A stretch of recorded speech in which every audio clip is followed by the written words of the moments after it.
Fa miresaka toa mbola anatin'izay sehatry ny tanora izay ihany tontolon'ny fanatanjahantena indray kosa hijery manokana ny sehatry izay fanatanjahantena izay ny fikambanana Zanaka Avaratra amin'ny alalan'ny famolavolana ireo tanora dieny mbola kely ho lasa matiana eo amin'ny sehatry ny baolina kitra. Ny alahady izao ary no hisy ny hetsika manokana mifandraika amin'izay eny amin'ny kianjan'ny havana 67 hektara. Fanazavana mahakasika an'izay tandrimatoa Menakely teknisiana amin'ny sanany fanatanjahantena eo anivony ity fikambanana ity.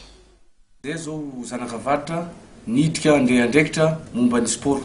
amin'ny anaran'ny Zanaka Avaratra indrindra ny président national Papa Soule hitaiza zaza amin'ny manomboka junior manomboka amin'ny minime cadet junior mba iraisina andraikitra iraisina kaiky zany lety zaza reto anao fody indrindra amin'ny toerako mba andray attaquant akaikaiky kokoa am'izay zavatra mandalo zao fa tena hitanay fa ohatrany latsaka ambany kely bola eto Madagasikara de hiditra anatin'io football io ny tenanay ampianatra anao zay zavatra tokony ho mety izy ty zany anomboka amin'ny lahady ao amin'ny havana ny zaza zany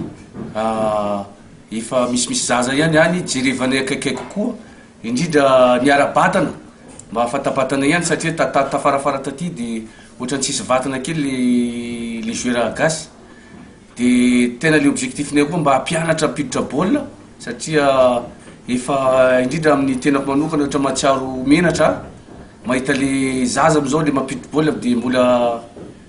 tavela farabe ke hampianatra an'izay amin'ny heriko manokana amin'ny heriko zay farany